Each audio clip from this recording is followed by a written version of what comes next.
Welcome to the JBJ Management Podcast. Indria Hollingsworth Thomas is our guest today. I'm so used to the maiden name from back in the day. Absolutely. But Mrs. Thomas, that's right. Glad to have you here today. We appreciate it. Thank you for having me today, Willis. As I was talking to a chairman of the board of one of your competitors just yesterday about women in construction.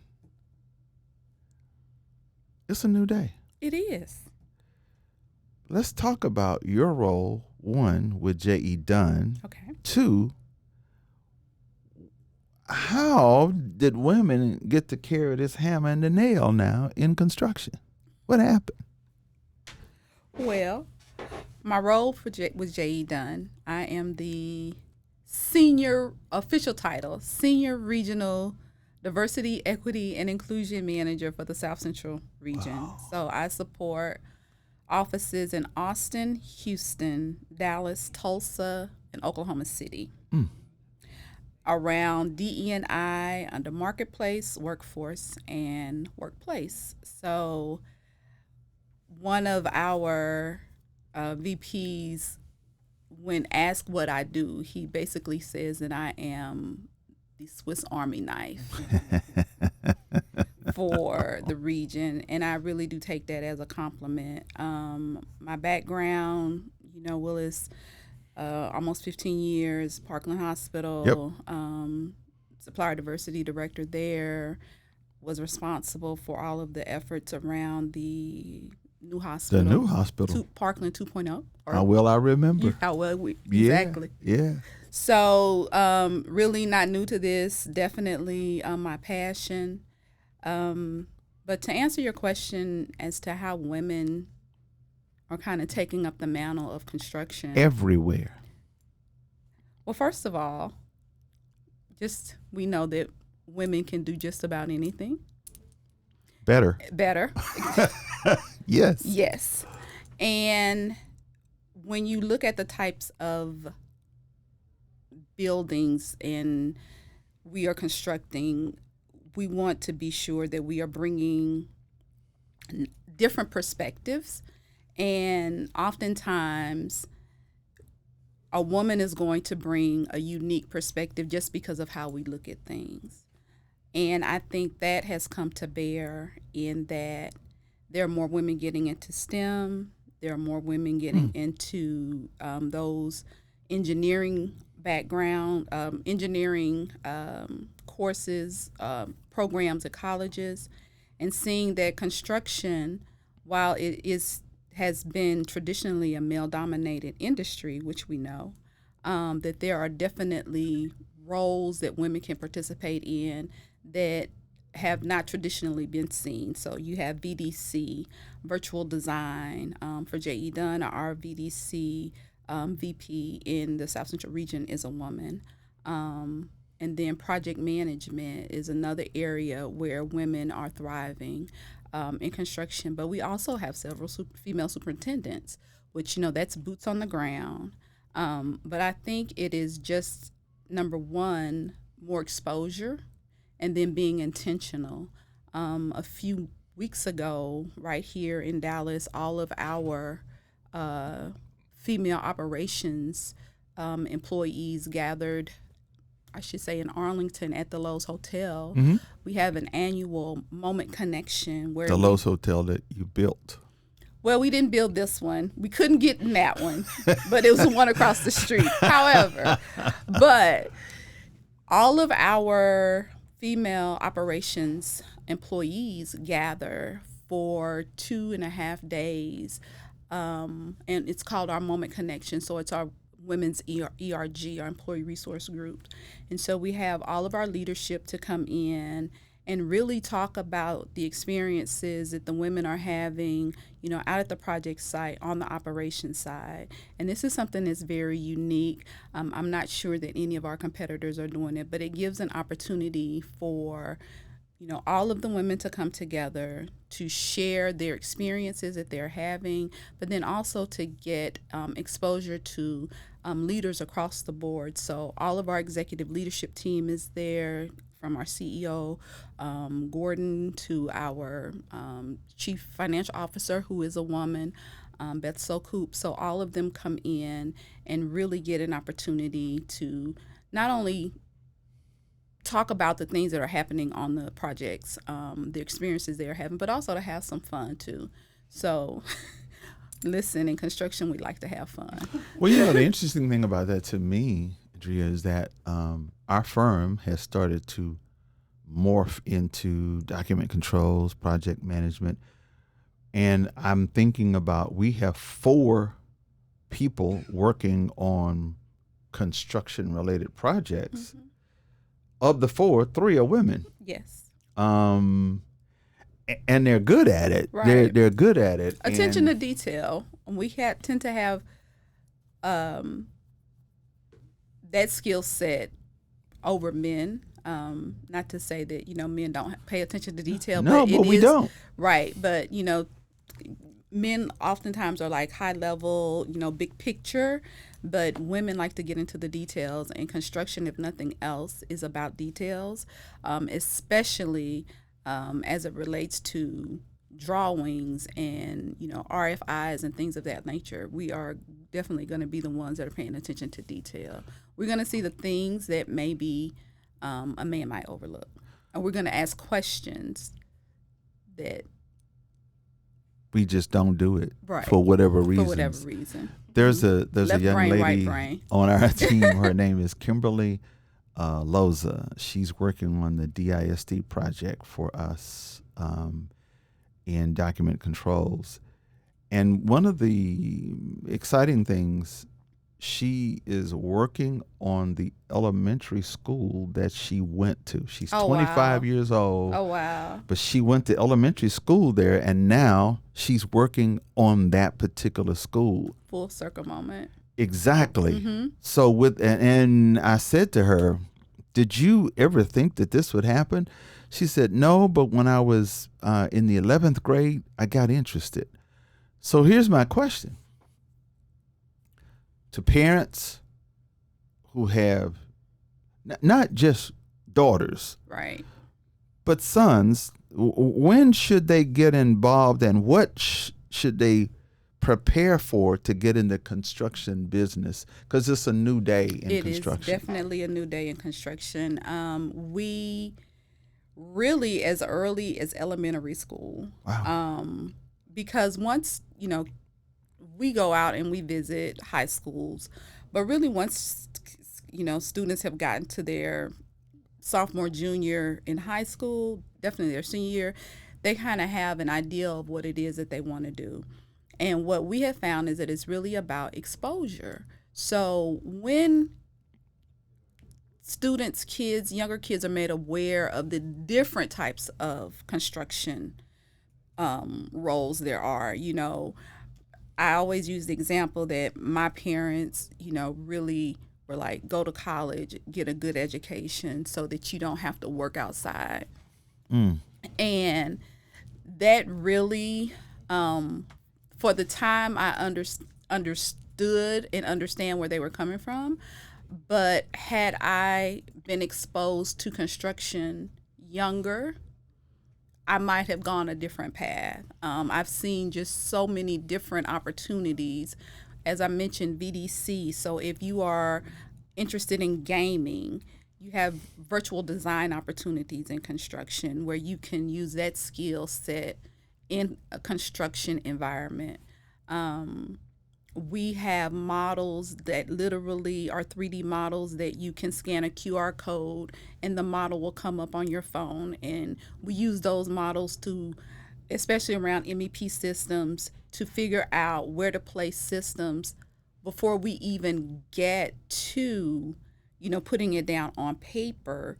And because that way it prevents, once you build it, it's hard to correct it. Right. So that way, when you see how these systems are going to work, but I have a degree in accounting, right? And here I am, literally in the construction industry. And if you had asked me this, 10 years ago, though I had some interaction with construction because of the Parkland project, I never would have seen myself in this industry. But getting kids exposed at a very early age so that they can see that, it's not just, being outside. And there's nothing wrong with, skilled trades, wanting to be out in the field, because those are very lucrative positions. Those positions pay very well. But there are just so many other opportunities. Marketing, how we put together proposals, the amount of effort that goes into that, communications, photography, lawyers. I mean, construction is a very high risk industry, and we And like low to profit. low profit. We like to avoid, that risk. So really, that exposure at an early age, and being intentional with that to show that there are other things out there besides wanting to be NBA players and NFL players and things like that. You can be very successful in the construction industry. I always say we have to make it sexy again. We have to make construction sexy so that we can encourage the next generation of folk to come behind and want to be in the industry. Because of the position that you hold, DE&I, it has come under attack somewhat, particularly in Texas. Yes. What does that mean, one, for your position, two, for your company, three, for minority-owned businesses? One, for my position, I am very fortunate that JE Dunn Construction, we were doing this. A lot of companies got really DE&I heavy after the murder of George Floyd. Right? So what JE Dunn was doing, JE Dunn was already doing it. So we didn't have to ramp up. We didn't have to hire a bunch of new people. We didn't have to create all these different initiatives. We were doing it already. So one of the things that JE Dunn was smart in how we were doing, because we had some employees that wanted us to just really, fly Black Lives Matter flags, and all of these things, and come out with these really strong statements. And not that it was anything wrong with the organizations who did that, but we just recognized what state we were in, the industry that we were in, and those things like that. So we approached it. We're going to continue to do what we're doing. We're going to be intentional in how we recruit. We're going to be intentional in how we are building our talent pipeline. So we had already established some scholarships. And so we established scholarships at HBCUs. We did ramp up our engagement at historically Black colleges and universities. I'm a graduate of an HBCU, and one of the things that I always, would share is that if you want to increase your talent pool of people of color, go to where people of color are going to colleges. I mean, we can all recruit at A&M. We can all recruit from K-State and all of those legacy schools with great construction management programs. But all of our competitors are also competing from those schools. So let's go to some other schools. So did ramp up our engagement at HBCUs. And then we had, like I said, we have established now to date 10 national diversity scholarships for students of color in construction management and engineering. So that is what JE Dunn was doing and has done. So that's where the company is. We are not being swayed by the current wave of backlash to DE&I. We are moving forward. We are setting our course. Of course, we are going to, from a legal perspective, especially here in the state of Texas, and we're headquartered in Kansas City, Missouri, so some challenges there as well. But we are going to make sure that we because we recognize that diversity just makes us better. It is better for our bottom line.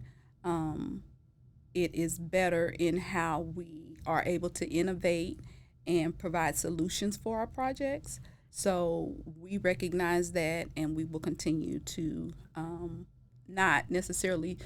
And I don't want to say we're supporting the E&I, because it really just is who we are. We recognize that, and we will continue to move forward the way that we have been doing in the past. And I can personally say our firm was, we chased a project together. We didn't win it. No. We didn't win it, but we were in it to win it. And when that didn't work out, I just remember you included, the staff at JE Dunn said, when another opportunity comes up, well, that other opportunity came up. Right. And then there we were on the team with JE Dunn. And it, one of the things that we've done, and I'm curious to see how you respond to this, as a firm, we tried to put ourselves in a position to be asked or to be recruited or to be talked about and to be put on a team. How does a minority firm that wants to play ball with JE Dunn, Austin, Balfour, Manhattan, whoever else the big boys are, Suffolk, and how do they position themselves to be asked? Relationships, pure and simple. I'll use our relationship and how we got together on a team. You and I, we go back years, and I remember when I started working with Dunn, and you and I talked. I said, when the right opportunity presents itself, I'm going to make sure that we reach out. And that wasn't 3 days later, by the way. No. So it's not a microwave. I mean, that took a minute, right? It took a minute. Right. It took a minute. But it really is about the relationships. You and I had the relationship. And I'm very fortunate, JE Dunn in general, particularly in the South Central region. And I'll just highlight the Dallas office since we're here in Dallas. Chris Peck, who is the Dallas office leader, he gets it. And when I say he gets it from all sides when it comes to helping minority women-owned businesses advance. He sees the value. He recognizes that there may be rooms that a Willis Johnson can go into that a Chris Peck might not be able to go into. And vice versa. Right. And he gets it. He, on an individual basis, is mentoring right now 3 very small minority firms, because this is what he says he knows that to help bring them up, he's willing to do. He will give any firm, an hour of his time to help look at a business plan, to go through their financials, to help them, to position them so that they can continue to grow in capacity. But that is really all about relationships. And I would tell any firm, if there is a larger general contractor that you are interested in working with, start that relationship building. All of our information is out there. If you want to, most of these organizations has an Indria or a person in a position similar to mine. Start there. And then just really build that relationship. I'm not saying that you have to call them, once a week, but, call once a month. Be sure that you get on their bidders list. Reach out to the pre-con and the estimating team, because those are the folk who are going to be looking at your bids. And if you are able to get, start building a relationship with a project manager, that relationship building. And like to your point, it won't be automatic. And I hope you guys understand that this is not a quick fix. No. If you're looking for this to happen, okay, I talked to Indria today. tomorrow she called. No, that's not the way this works. No, and not only is it not automatic, but the first 1 or 2 times out, we may not be successful. But what we do is we just continue to go back and try to make sure that we find the right fit for the right project. And the one thing about it is that once you're on a project, and if you can prove yourself, you get that call again? You get that call over and over and over. And that, at the end of the day, I always say, the minority firm doesn't want to be called because it's a project with goals on it. The minority firm wants to be called just because it's a project. So I close on this note. Since we started out about women in construction, there's a woman running for president. Yes, indeed. I was on that first call. I sat with my wife while she was on that. 40,000, and the number, I think it ended up 44. The number kept going. Just as minority firms don't always get it right the first time and don't quite get that job the first time, this is not the first time that a woman has run for president. No. 1, can she be successful? 2, if she is successful, what does that do for your business? Well, 1, I absolutely think she can be successful. I could really get into that, but I'm representing JE Dunn. Right, I'm representing JE Dunn Construction today. I get it. So I will just leave it at yes. I definitely believe she can be successful. And then what that means for our company is, or the industry. The industry. Yeah. What I think it means for the industry is that, again, one of those positions that has been traditionally held by a male,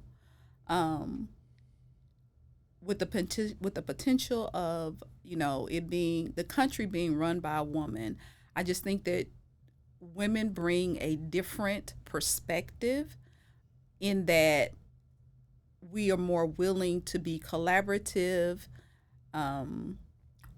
What may be seen as emotion really maybe more empathetic in our approach to really some major problems that we have in this country. And I think for the industry, it will highlight that women, back, I believe it was World War II, when they had the riveter, when all of the men were gone, and so the women were in the manufacturing plants doing all of the work. Right. I think it will just highlight that we are capable and that the perspective that we bring may just be what this country needs at this time. I would say that, the guys have been running it. It's been 47 of them, or 46, or whatever 46, the number is. Yeah. Right. And so here we are. So maybe, just maybe, it might be time for a change. That's a personal opinion. Not JE Dunn. Not JE Dunn's, right. Indria Hollingsworth Thomas, thank you so much for being with us today. Thank you so much today. I really appreciate it. We appreciate you. All righty.